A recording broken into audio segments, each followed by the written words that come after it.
Hello viewers, আসসালামু আলাইকুম। আজকে আপনাদের খুব সহজে ভুঁড়ি পরিষ্কার করা আমি দেখাবো।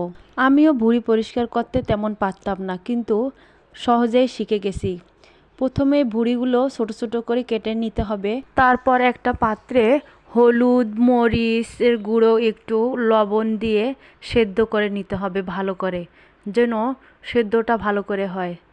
তারপর ঠান্ডা করার জন্য একটা পাত্রে ভালোভাবে ঠান্ডা করতে হবে। ঠান্ডা করলে জিনিসটা শক্ত শক্ত হবে, তখন বুঝবেন যে আপনার সেদ্ধটা হয়ে গেছে। এভাবে অনেকক্ষণ ঠান্ডা করার পর ভালোভাবে ধুয়ে নিতে হবে।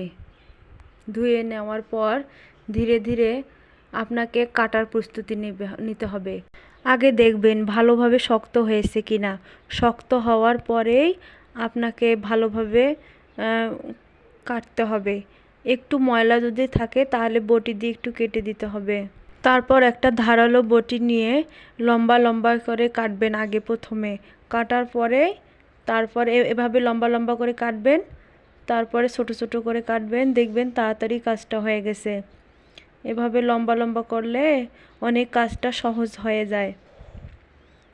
এভাবে আমি করেছি, খুব সহজে আমার ভুঁড়ি কাটা হয়ে গেছে। আগে আমিও পারতাম না, কিন্তু আমারও অনেক তাড়াতাড়ি শিক্ষা হয়ে গেছে। অনেকবার আমি এখন থেকে প্রত্যেকবারেই আমি নিজে ভুঁড়ি আনি এবং ভুঁড়ি কেটে নেই আমি নিজেই। এভাবে আপনারা খুব সহজে ভুঁড়ি কাটতে পারেন এবং সিদ্ধ করে কাটতে পারেন, তখন আপনাদের খুব তাড়াতাড়ি হয়ে যাবে। যারা পারে না তারাও অবশ্য পেয়ে যাবে। যেমন আমি আগে পারতাম না, আমি এখন পারি, আলহামদুলিল্লাহ।